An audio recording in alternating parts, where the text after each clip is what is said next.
She graced the cover of the Fame and Fortune Arena before she was even 5 months old, and this magazine, which is usually difficult for ordinary celebrity to appear in, dedicated 22 pages to document his family's trivial daily life. At the age of 5, her wardrobe was already worth $3 million, with numerous top fashion brands competing to create designer clothing and shoes for her. She is none other than Syracuse, the daughter of the superstar Tom Cruise and his ex-wife Katie Holmes. Her early life was as happy as a princess. She's barely seen walking outside, as her father, Tom Cruise, would always carry her lovingly in his arms. However, in the summer of 2012, after the last time they were photographed playing at Disneyland, the relationship between the father and daughter suddenly plummeted to freezing point. In June 2012, Tom Cruise and Katie Holmes divorced, and since then, Tom Cruise has had little contact with his once beloved daughter. Almost all gossip magazines pointed their fingers at Scientology for this. So what is Scientology exactly? Was Tom's disconnection from his family a voluntary choice, or beyond his control? Today, let's delve into this case involving the superstar Tom Cruise and the organization behind him, Scientology. On July 3rd, 1962, Tom Cruise was born in Syracuse, New York, USA.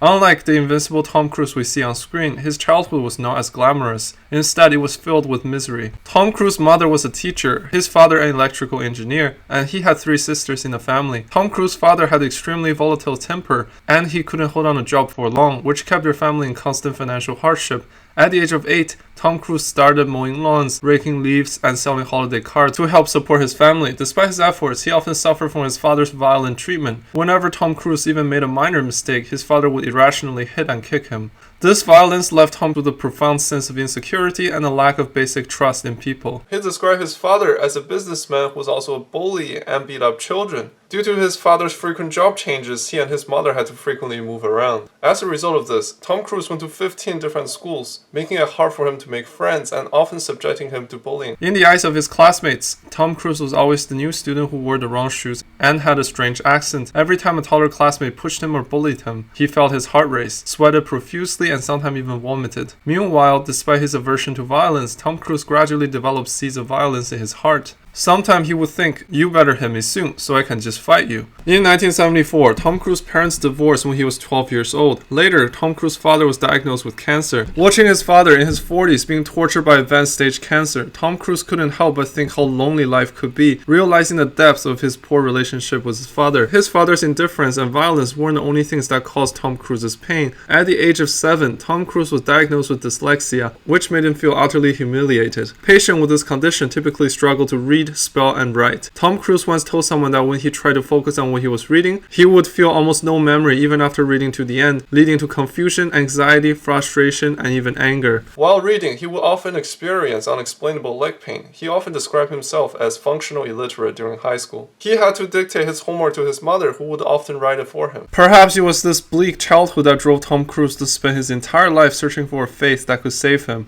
At first, he turned to Catholic Church because he had been exposed to Catholic education as a child. In his teenage years, he went to a seminary in Cincinnati, hoping to become a priest and find out who he really was and where he belonged. However, after a year, he felt that being a priest wasn't right for him. He even stole liquor from the priest's cabinet with his friends and was eventually expelled from the seminary. Fortunately, amidst the misfortune, Tom Cruise soon found refuge for his soul, which was acting in drama class in the 4th grade. Tom Cruise received great praise the first time he acted, and he got several opportunities to perform in high school. Since then, Tom Cruise, who enjoyed being on stage, wanted to become an actor. He gave himself 10 years after graduating high school to become an actor. He then searched for acting opportunities in New York, LA, and other places. Despite being nervous, somewhat impatient, and obsessed with success at the time, his outstanding appearance and acting talent made him stand out. In less than a year, he transitioned from endless background characters to a crazy military school student in Tabs. In 1983, he starred in a leading role in Risky Business and All the Right Moves, and this new path turned out to be even smoother than he had imagined. All the Right Moves even made it into the top global box office rankings for that year. In 1986, Tom Cruise starred in the action movie Top Gun, which elevated him. In the film, Tom Cruise played a handsome but rebellious pilot, not only setting off a trend in Ray-Ban sunglasses but also boosting recruitment for the US military. The film eventually grossed $357 million on a budget of $50 million, topping the global box office for the year and cementing Tom Cruise's status as an international superstar. Following this, Rayman in 1988 and Mission Impossible in 1996, every movie Tom Cruise starred in was both critically acclaimed and commercially successful. Between 1986 and 2006, years. He starred in 20 films, 14 of which were in the top 10 global box office for their respective year. In 2005, a prestigious film magazine named Tom Cruise as the third greatest actor in history. The following year, the same magazine ranked Tom Cruise as the most influential actor in Hollywood. However, Tom Cruise knew that his heart couldn't be filled by these achievements and awards. I can't trust anyone. By my father's side, I learned one thing: not everyone is sincerely good to me. Tom Cruise still needed a faith, but he didn't expect this faith to become a turning point in his reputation. In 1987, at the age of 24, Tom Cruise married 31-year-old actress Mimi Rogers. Although this marriage lasted only 3 brief years, the most precious thing for Tom Cruise was that Rogers introduced him to Scientology. There, he claimed that the missing puzzle piece from his childhood finally fit in, and that Scientology even cured his dyslexia. So what is Scientology? Scientology is sometimes translated as scientific religion. The organization's founder was a man named L. Ron Hubbard, an American science fiction writer. Hubbard met a Navy officer named Thompson when he was only 12 years old, who had worked under the psychologist Freud. Influenced by Thompson, Hubbard was very interested in the psychoanalysis and often interspersed similar plots in his novels. In 1950, at the age of 39, while researching hypnosis, Hubbard discovered that when people were in a state of lowered consciousness, they were easily influenced by their surroundings and could be implanted with certain ideas. He felt that he discovered the truth of how the mind works. Inspired, Hubbard immediately wrote a book called Dianetics, The Modern Science of Mental Health. In this book, he referred to the negative memories produced by people in states of lowered consciousness, such as during accidents or surgery, as engrams. He claimed that these engrams could be eliminated using a psychological therapy method called Dianetics, leading to spiritual evolution. Subsequently, people's emotion could be uplifted, their potential fulfilled, and even diseases cured.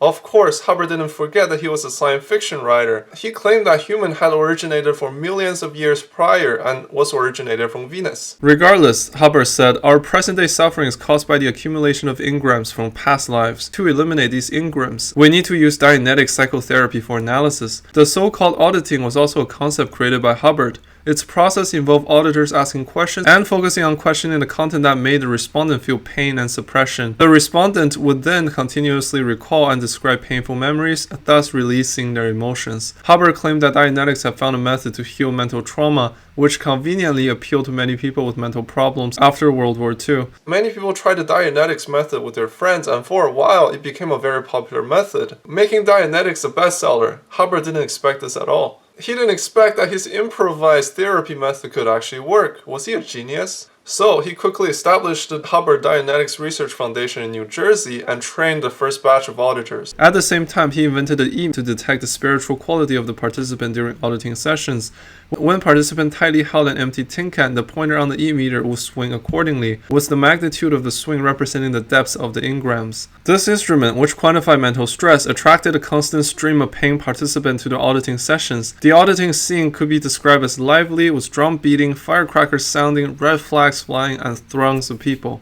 Then one day, Hubbard suddenly discovered among numerous fresh cases that some people seemed to have memories of past lives. How could Hubbard miss such a great opportunity for a home run? Later on, after some thoughts, he came up with the ideas of thetans. Thetans is similar to the idea that soul is separate from the body and can leave the body. It was the birth of this abstract concept that inspired Hubbard to turn Dianetics from a therapy into a religion. Hubbard originally wrote for cheap American magazines, which had characteristics. Payment was based on word count, which was equivalent to selling books by the weight. In order to make money prolifically, Hubbard wrote over 1,000 science fiction novels, breaking the Guinness World Record at the time, but still failed to break free from the ranks and become wealthy. Later, Hubbard told his second wife, Sarah, that making money by writing was absurd. He said it himself, if someone really wanted to earn money as fast as possible, it would be to start their own religion, as religions don't even have to pay taxes. He thought, with so many people already believing in Dianetics, it would be a waste not to start a religion. So in 1952, Hubbard founded Scientology with Dianetics therapy at its core. In promotional materials, he claimed to have helped 279 people evolve spiritually. In church promotional materials, Hubbard wrote that Scientology aims to help you regain your natural spiritual abilities. There's no forced belief here, nor is it dictatorial.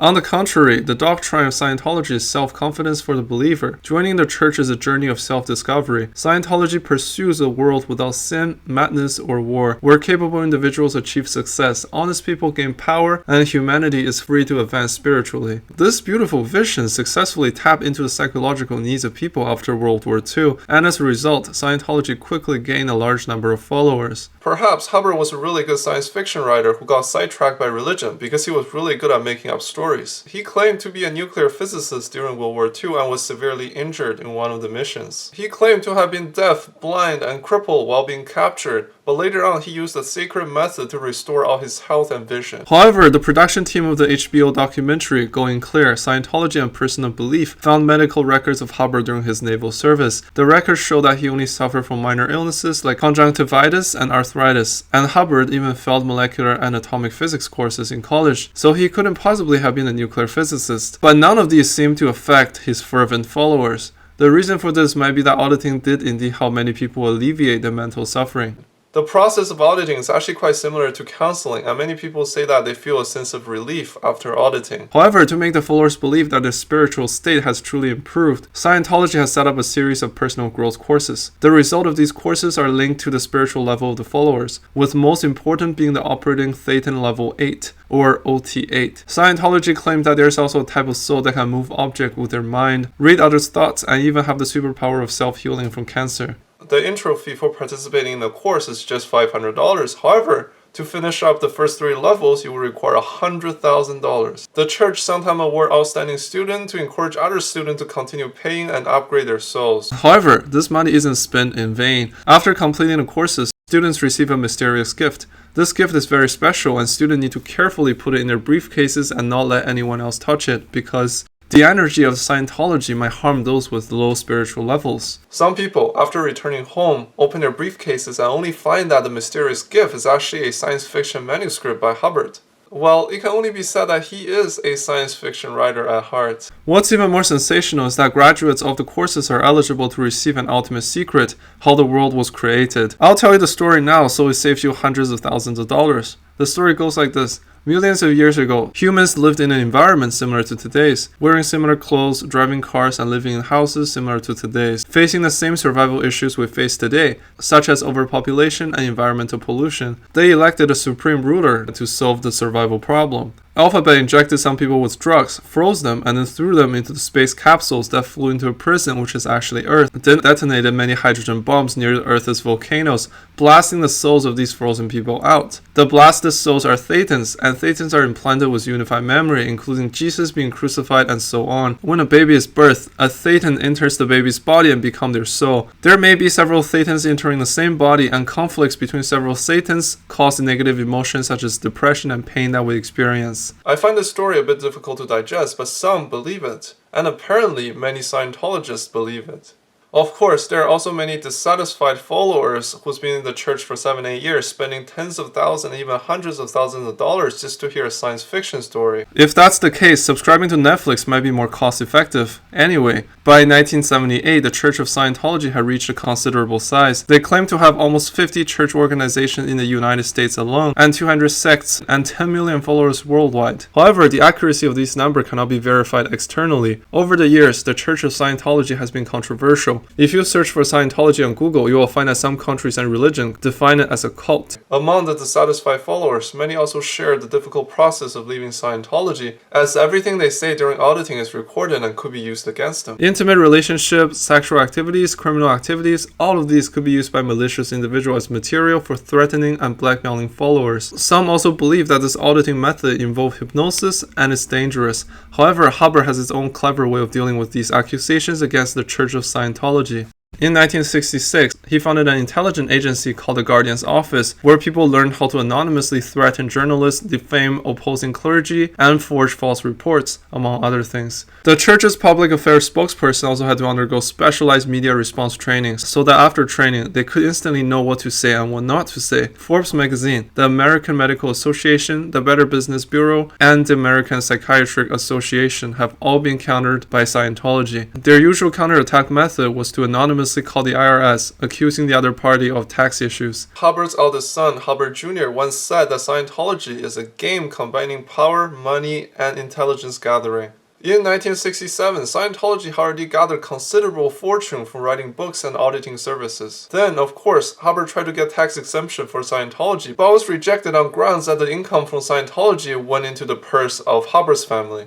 In 1969, Hubbard, who had been in hiding for several years, decided to target celebrity as Scientology's next goal in order to attract stars to join. He established a celebrity center in Hollywood and established a Scientology rehab center on the 7th floor of the Hollywood headquarters. The name sounds nice, but it's actually a place to indoctrinate those who intend to leave Scientology. In 1986, at the age of 74, Hubbard died from a stroke. Of course, according to the Scientology teaching, it just means that his Thetan discarded his body. David Miscavige then became the second leader, more ambitious and eager to make money than Hubbard. In the late 1980s, in order to avoid taxes, Miscavige led the church to wage war against the IRS, mobilizing Scientologists to write 2,400 petitions, targeting both the IRS and its employees. He also wrote books exposing IRS employees' occupational crimes. In 1993, the IRS finally couldn't bear it and surrendered. They recognized Scientology's tax-exempt status, which not only exempted millions of dollars in taxes for Scientology, but also effectively recognized Scientology's religious status. At the celebration party, IRS officials even took photos with Scientology members. Today, it's estimated that Scientology pulls in about 200 to 500 million USD annually, just in the USA. However, David Miscavige wanted more than just money. He also wanted to whitewash Scientology. At this time, Tom Cruise became their best choice. For Tom Cruise, his reading disability really caused him extreme pain. When he was diagnosed as a child, he asked a series of questions.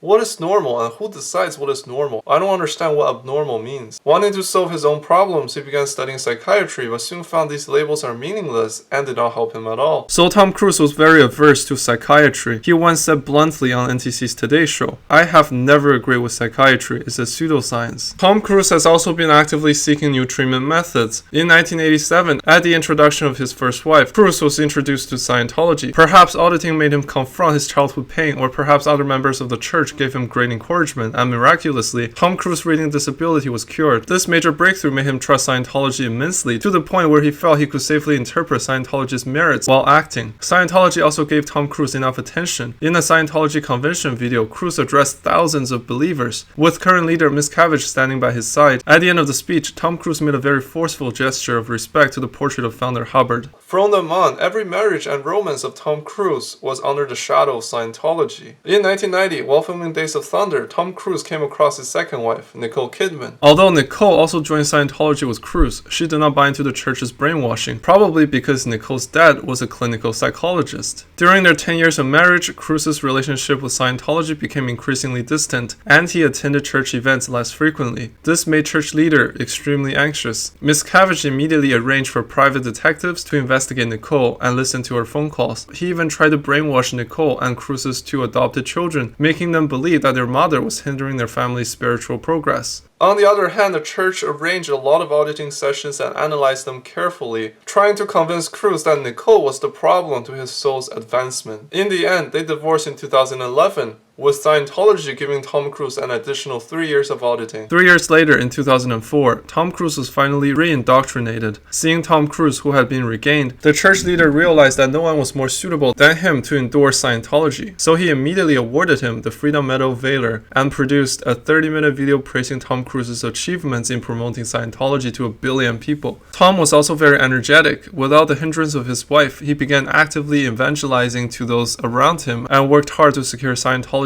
legal religious status in Europe. In many countries in Europe, Scientology is defined as a cult. In 2005, Tom Cruise claimed to have tried to lobby a Parisian lawmaker but was rejected. In the United States, he and other believers established the New York Rescue Workers Detoxification Project, aimed at helping firefighters and emergency workers. However, firefighters seemed skeptical, thinking it was an attempt to lure people into Scientology. Nevertheless, Tom Cruise did not give up. He then turned to lobbying his fellow actors to make Scientology a mainstream religion in Hollywood. At this point, Tom became Scientology's best spokesperson. Anything he wanted, anything he desired, Scientology would try to fulfill.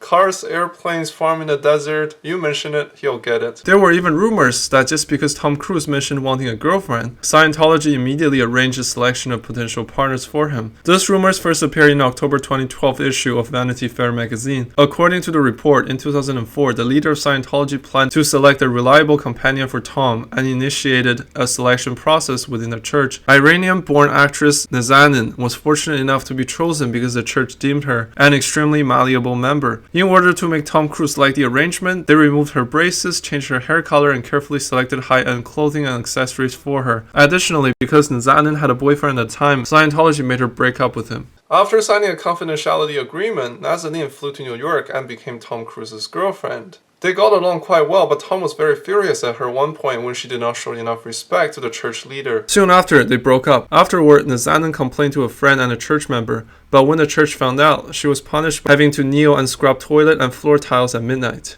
Later, she left Scientology. However, in the eyes of Scientology, all of this was merely hearsay from Vanity Fair. They denied it entirely. In April 2005, Cruise began dating actress Katie Holmes. Cruise was very public about this relationship and did not hide his affection for Katie. He enthusiastically discussed details of their relationship as a guest on the Oprah Winfrey Show, even jumping excitedly from the sofa. In 2006, they married near Rome and had a beloved daughter the same year. However, Katie also couldn't escape Tom's intense promotion of Scientology. After joining the church, she was cut off from non-Scientology family and friends. She was forced to attend various church courses, auditing and disclosing her privacy. Scientology mandates that the children of its members must undergo a lie detector-like test with an E-meter when they reach the age of 6. In 2012, Katie and Tom Cruise's daughter, Suri, turned 6. Perhaps to protect her daughter, Katie decided to divorce Tom Cruise in 2012. She fired her driver and bodyguards, believing they were Scientology spies, rented a secret apartment, and discussed the details of the divorce with her lawyer father. At the time when Cruise was shooting Oblivion in desolate Iceland, Katie called and formally asked for a divorce. During that period, Cruise had almost an accident while filming, and this sudden divorce call hit him hard. Cruise said that his divorces taught him a lot. He said life is a tragic comedy, you must find the humor in it. On June 29, 2012, this once golden couple finally divorced, and the divorce negotiation ended in just 11 days. Katie told the media, "I don't want Tom Cruise's radical religious belief to affect our children." She fought for sole custody of Suri, so Tom could only visit her for a maximum of 10 days per month.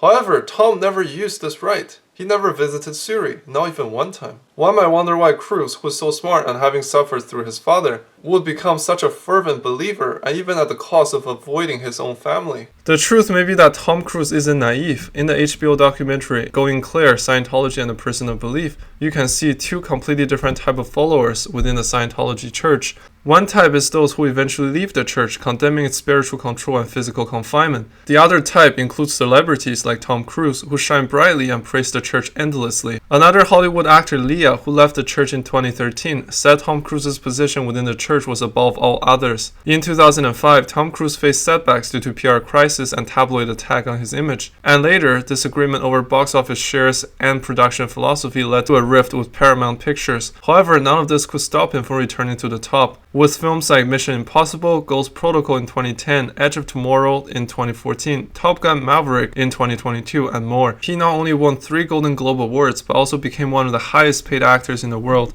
Behind these godlike PR recoveries, could Scientology have lent a helping hand? On the other hand, Tom Cruise's endorsement attracted a wave of high net worth clients to Scientology, providing continuous funding for the church and serving as a public relations and propaganda facade. To us outsiders, it's very hard to see whether Tom Cruise is controlled, brainwashed, or entered a mutually beneficial agreement with the church. Regardless, so far the outcome suggests that they both received what they wanted. Another interesting point on the founder, during World War II, although Hubbard did not suffer any major physical injuries, the war had a significant impact on his psyche. In October 1947, he sought help from the US Veteran Administration because he was suffering from long-term depression and suicidal tendencies. He wrote to FBI claiming that the communist spies were looking for him everywhere, but the FBI classified his letter as paranoid. The establishment of Scientology may have initially been Hubbard's path to self-redemption. Hubbard once told his followers, "Ordinary information is of no use to me. I need more powerful information to fight against Satan." Satan may represent Hubbard's inner demons, much like Tom Cruise's childhood fears. And Hubbard's path to self-redemption ultimately began with inner demons succumb to temptation and ended in madness. In fact, when we think about it carefully, isn't Scientology nurtured by people's fears and desires? The more vulnerable we become at a given time, the less we should surrender ourselves to others. Otherwise, what awaits is a life controlled by others. That's all for today. Thank you for watching. See you next time.